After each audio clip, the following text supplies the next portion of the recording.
സമാനമായ മറ്റൊരു കള്ളപ്രചാരവേല ഈ അടുത്ത നാളുകളിൽ ഉയർന്നു വന്നു. അത് സർക്കാർ ന്യൂനപക്ഷ സംഗമവും നടത്താൻ പോകുന്നു എന്നതാണ്. കാര്യങ്ങൾ യഥാർത്ഥത്തിൽ മനസ്സിലാക്കാതെയോ അല്ലെങ്കിൽ മനസ്സിലാക്കിയിട്ടും സർക്കാരിനെതിരെ ഒരു നനഞ്ഞ പടക്കമെങ്കിലും എറിഞ്ഞ് കുറച്ചുപേരെയെങ്കിലും തെറ്റിദ്ധരിപ്പിക്കാം എന്ന് കരുതിയോ ആവാം ഇത്തരം കാര്യങ്ങൾ നടത്തുന്നത്. കറതീർന്ന സങ്കുചിത രാഷ്ട്രീയ ദുഷ്ടലാക്കോടെ ഇത്തരം പ്രചരണം നടത്തുന്നവരെ നമുക്ക് ആ രീതിയിൽ കാണാം. വ്യക്തമായി കാര്യങ്ങൾ മനസ്സിലാക്കാതെ ഒരു വിഭാഗം ആളുകളെ തെറ്റിദ്ധരിപ്പിക്കാൻ വേണ്ടി ചില മാധ്യമങ്ങൾ ദുരുദ്ദേശത്തോടെ വാർത്തകൾ പ്രചരിപ്പിക്കുന്നത് ശരിയാണോ? സംഭവവികാസങ്ങളെ സത്യസന്ധമായും വസ്തുതാപരമായും നിഷ്പക്ഷമായും ജനങ്ങളിലേക്ക് എത്തിക്കുകയല്ലേ മാധ്യമപ്രവർത്തനത്തിൻ്റെ അടിസ്ഥാന പ്രമാണം. ബോധപൂർവം നുണ പ്രചരിപ്പിക്കുന്ന ചില കേന്ദ്രങ്ങളുണ്ട്. അത്തരം കേന്ദ്രങ്ങൾ ആ നുണ പ്രചരിപ്പിക്കുന്നൊരു കലയായിട്ട് സ്വീകരിച്ചവരാണ്. അവർ കാണുന്നത് ഒരു നുണ നല്ല രീതിയിൽ പ്രചരിപ്പിച്ചാൽ 10-20% ആളുകളെയെങ്കിലും തെറ്റിദ്ധരിപ്പിക്കാൻ കഴിയുമെന്നാണ്. അങ്ങനെ നുണയെ ആശ്രയിക്കുന്നവരുണ്ട്. സത്യത്തിൽ ഈ ന്യൂനപക്ഷ സംഗമത്തിൻ്റെ പൊരുൾ എന്താണ്? 2031 കേരളം എങ്ങനെയൊക്കെ വികസിച്ച് മുന്നോട്ട് പോകണം എന്നതിനെക്കുറിച്ച് സർക്കാർ ആലോചിക്കുന്നുണ്ട്. എന്താണ് ഈ 2031 പ്രത്യേകത? ഐക്യ കേരള രൂപീകരണത്തിൻ്റെ പ്ലാറ്റിനം ജൂബിലി വർഷമാണ് 2031. ഇതിനോടനുബന്ധിച്ച് കേരളത്തിൻ്റെ ഇതുവരെയുള്ള വികസന പ്രവർത്തനങ്ങൾ വിലയിരുത്തുക. അതിലെ ഈയൊരു ദശാബ്ദക്കാലം കേരളം വലിയ തോതിലുള്ള പുരോഗതി പല മേഖലകളിലും ആർജിച്ചിട്ടുണ്ട്.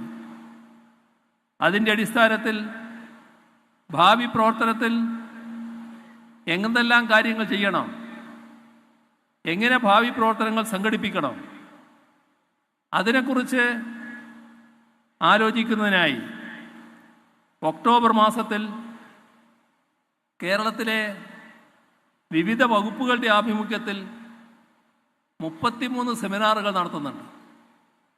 33 സെമിനാറുകൾ. ഓരോ വകുപ്പിൻ്റെയും ചുമതലയുള്ള മന്ത്രിയുടെ നേതൃത്വത്തിലായിരിക്കും ഈ സെമിനാറുകൾ നടത്തുക.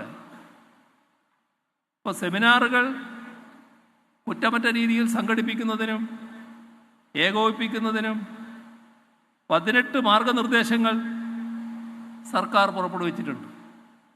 ഈ 33 സെമിനാറുകൾക്കും തുല്യ പ്രാധാന്യമാണുള്ളത്. അങ്ങനെയുള്ള 33 സെമിനാറുകളിൽ ഒന്ന് മാത്രമാണ് ന്യൂനപക്ഷ വകുപ്പിൻ്റെ ആഭിമുഖ്യത്തിൽ സംഘടിപ്പിക്കുന്നത്. കാരണം അതും ഒരു വകുപ്പാണ്. ആ വകുപ്പിൻ്റെ നേതൃത്വത്തിൽ എന്തെല്ലാം കാര്യങ്ങൾ ചെയ്തു എന്നത് വിലയിരുത്തേണ്ടതുണ്ട്. പക്ഷേ ഈ 33-ൽ അതുമാത്രം അടർത്തിയെടുത്ത് തീർത്തും വസ്തുതാവിരുദ്ധമായി പ്രചാരണം നടത്തി ജനങ്ങളെ തെറ്റിദ്ധരിപ്പിക്കാനാകുമോ എന്നതാണ് ഒരു കൂട്ടർ ശ്രമിച്ചത്. ഇതിനെയൊക്കെ ഉദ്ദേശിച്ചാണ് പണ്ടുള്ളവർ ക്ഷീരമുള്ളൊരകിട്ടിൻ്റെ കൊട്ടിലും ചോര തന്നെ കൊതുകിന് കൗതുകെന്ന് പറഞ്ഞത്. ഇനി ചിലർ പ്രചരിപ്പിക്കുന്നത് പോലെ ഈ അയ്യപ്പ സംഗമം പെട്ടെന്നൊരു സുപ്രഭാതത്തിൽ തീരുമാനിച്ചതല്ല.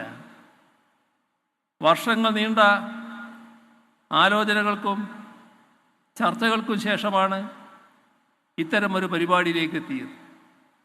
നേരത്തെ സ്വാഗത പ്രസംഗത്തിൽ ദേവസ്വം ബോർഡ് പ്രസിഡന്റ് അത് എടുത്തു പറയുകയുണ്ടായി. മലേഷ്യ, സിംഗപ്പൂർ തുടങ്ങിയ രാജ്യങ്ങളിൽ നിന്നുള്ള പലരും ഇങ്ങോട്ട് വിളിച്ച് ശബരിമലയെ ആഗോളതലത്തിൽ ശ്രദ്ധേയമാക്കേണ്ടതിനെപ്പറ്റി സംസാരിക്കാറുണ്ട്. ഇരുമുടിക്കെട്ടുമായി വിമാനത്തിൽ വരുമ്പോഴുണ്ടാകുന്ന ബുദ്ധിമുട്ടുകൾ പരിഹരിക്കാൻ ഇടപെടണമെന്ന് ആവശ്യപ്പെടാറുണ്ട്. പ്രശ്നപരിഹാരത്തിന് യോഗം വിളിക്കണമെന്ന് ആവശ്യപ്പെട്ടിട്ടുണ്ട്. അവിടെയാണ് സത്യത്തിൽ ആഗോള അയ്യപ്പ സംഗമത്തെക്കുറിച്ചുള്ള ചിന്തകളുടെ തുടക്കം. ആഗോള സംഗമം ഇങ്ങനെ സംഘടിപ്പിക്കുന്നത് ആദ്യമാണെങ്കിലും നമ്മുടെ ശബരിമല ഉത്സവത്തോടനുബന്ധിച്ചുള്ള നമ്മുടെ രാജ്യത്തിലെ വിവിധ സംസ്ഥാനങ്ങളിലെ മന്ത്രിമാർ കൂടിയിരുന്ന് ആലോചിക്കാറുണ്ട് എന്നുള്ളത് നമുക്കേവർക്കും അറിയാവുന്ന കാര്യമാണ്. അത് ശബരിമലയുടെ ഉത്സവ രീതികൾ കുറ്റമറ്റ രീതിയിൽ നടത്തുന്നതിനുള്ള ഏകോപനമുണ്ടാക്കുന്നതിനാണ് വിവിധ സംസ്ഥാനങ്ങളിലെ മന്ത്രിമാരും ഉദ്യോഗസ്ഥരുമടക്കം ഒത്തുചേരാറുള്ളത് എന്നതും നാം ഓർക്കേണ്ടതാണ്. ഇവിടെ ശാസ്ത്രീയമായ ഒരു മാസ്റ്റർ പ്ലാനാണ് തയ്യാറാക്കിയിട്ടുള്ളത്. ശബരി റെയിൽപാത, റോപ്പ് വേ, വിമാനത്താവളം, ഇതെല്ലാം ഇവിടെ യാഥാർത്ഥ്യമാകാൻ പോവുകയാണ്. ലോകത്തെവിടെയായാലും ഏത് സമയത്തും 24 വാർത്തകളും ഓഗ്മെന്റഡ് റിയാലിറ്റി പാക്കേജുകളും എക്സ്പ്ലെയിനറുകളും വിശദമായി കാണാൻ ഞങ്ങളുടെ യൂട്യൂബ് ചാനൽ നിങ്ങൾക്ക് സബ്സ്ക്രൈബ് ചെയ്യാം.